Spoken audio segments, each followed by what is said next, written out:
And the analysis of Shields and Brooks. That is syndicated columnist Mark Shields and New York Times columnist David Brooks. Welcome, gentlemen. So let's continue the conversation about James Comey. David, we heard today what the president thinks of it. He said he thought the former FBI director vindicated him, but he also was telling lies. What did you think? I thought Trump actually had some points. I think one of the things we learned on the criminal side, it was not a terrible day for Donald Trump. James Comey seemed to suggest that there was cast some doubt, at least on the idea there was a lot of collusion between the Russian government and the Trump campaign, or even a lot of conversations. I think what Trump did to James Comey, clearing the room and asking him to lay off on Flynn, was a scandal, something terrible, but probably not something that would rise to the level of impeachment in any normal presidency. So to me, on the criminal front, not a disastrous testimony for Donald Trump. On the cultural front, on the moral front, kind of disastrous. The thought that he lied is pretty strong. We do know, because of what Comey said yesterday, there's going to be a lot more investigations. And every time there's some sort of independent or special investigation into a White House, it can swallow a White House up for not only for months, but for years. The Whitewater investigations went on for 7 years. And so I think what's going to happen is you're going to have a continued administration that is dysfunctional, that's under investigation, that's distrustful, and a president who's obsessed, not with policy, not with anything constructive, but with this sort of warfare. What did you make of James Comey and what he had to say? I thought James Comey was believable. I thought he was compelling in large part because, Judy, he admitted his flaws. He did not present himself as Galahad or some profile in courage. He acknowledged the fact that the pressure of being one-on-one of the president just in the White House, that he had not said to the president was inappropriate. He said he hadn't been strong enough.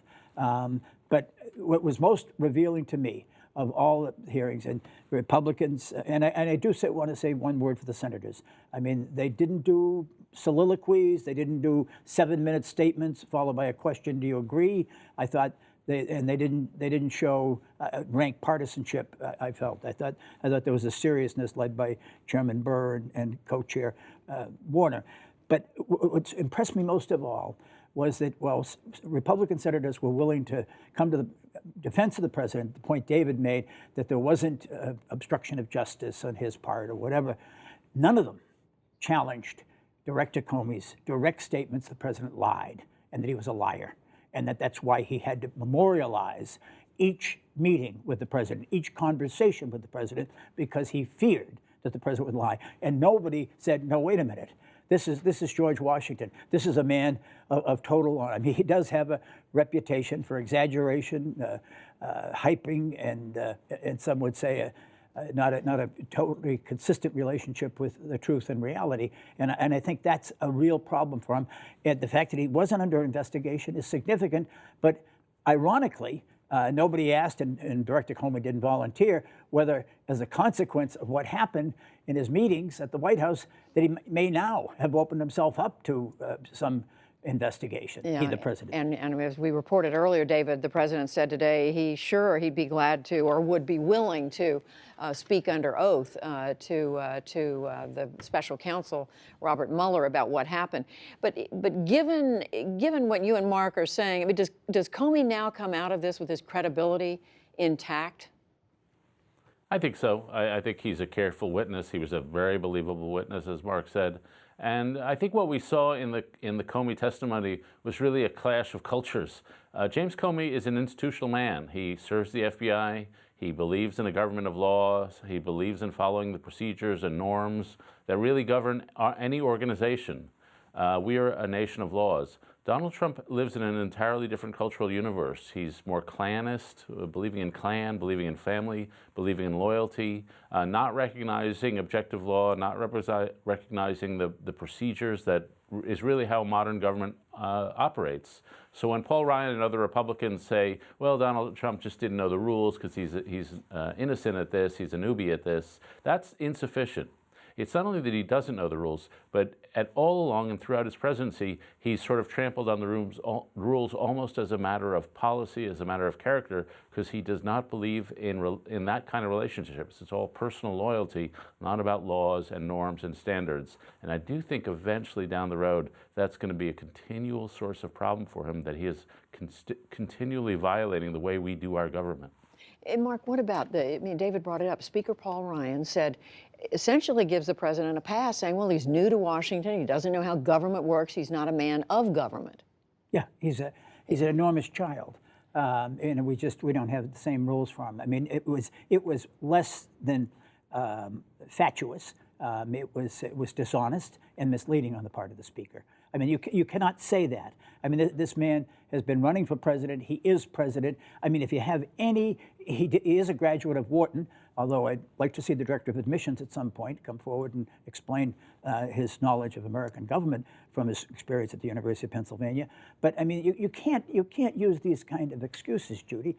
I mean, just picking up on what David was saying, what is fascinating about the Comey testimony, if you listen to it, I would listen to every word of it, is that Donald Trump, David mentions loyalty.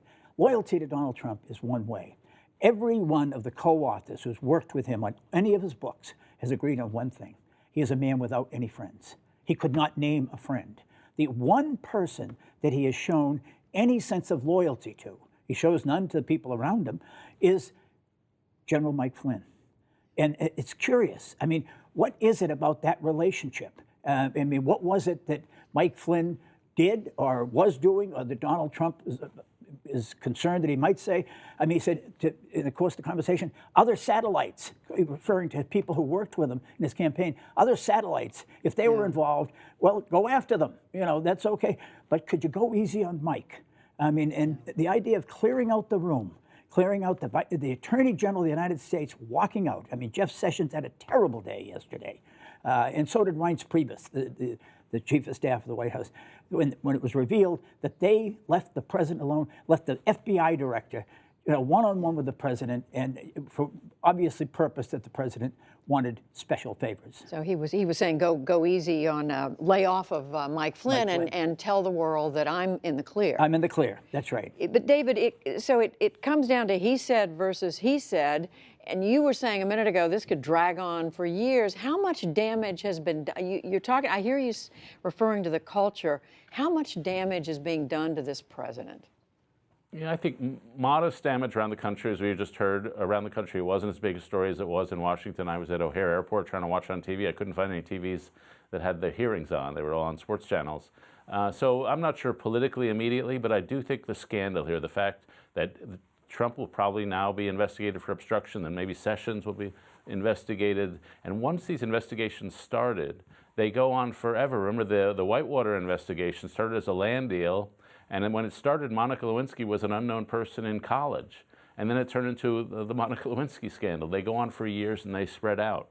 And what happens within the administration is nobody knows who's being investigated. Nobody knows who's saying what under oath. And if Donald Trump is really willing 100% to testify under oath, he's very naive about what that process means, about what happens when you start shifting your stories, what happens when you start talking the way that Donald Trump normally talks, which is imprecise at best. And that sort of thing is bound to get an administration in trouble. And I think that will become the rising tide that will not destroy this administration, but it's going to be a long, slow entanglement in the culture of crisis and the culture of scandal. Let me give you an immediate problem that they have, Judy. There's a gubernatorial race in Virginia. Virginia, New Jersey have off-year elections. And on Tuesday is the primary in Virginia. And the lieutenant governor, a rather mild-mannered pediatric doctor, surgeon, is running on a slogan and a TV ad that says, "Do not let this narcissistic maniac, Donald Trump." I mean, which tells you two things. One, sort of where we've debased the dialogue and the debate in America. Why is he doing it, though? He's running because he's challenged by a former Congressman, Tom Perriello, who's backed by an awful lot of Obama people, and Bernie Sanders, and Elizabeth Warren.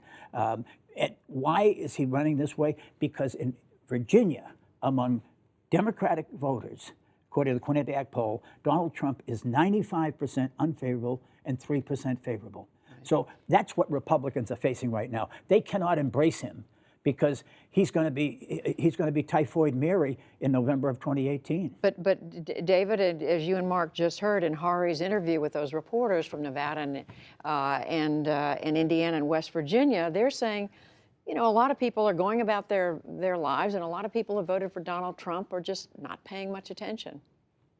Yeah, I think that's generally true. There's been slippage among Republicans since he was inaugurated. Republican support is down 7%. Among those who are really strongly supporting him, it's down a little more.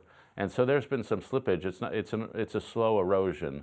I think right now he's at 39 or whatever it is percent approval rating. That's bad, but it's not cataclysmic, especially among his base.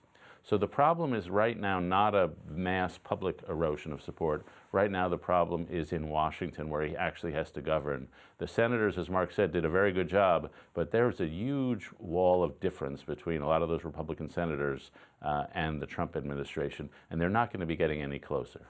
And Mark, go I ahead. just choose one point David made about the interest. The Nielsen ratings just came out. There were 19.5 million people who watched that daytime. It began at 7 o'clock on the West Coast. Right. All right, that's a big audience, Judy.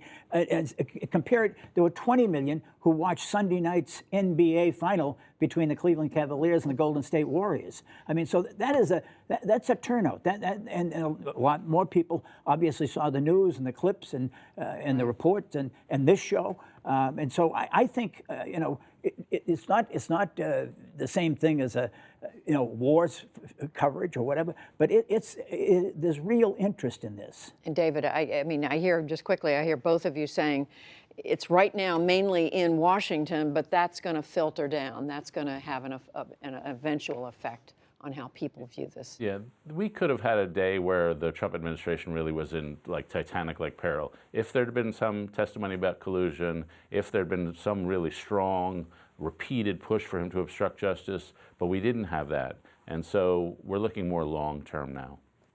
David Brooks, Mark Shields. See you next Friday. Have a great weekend.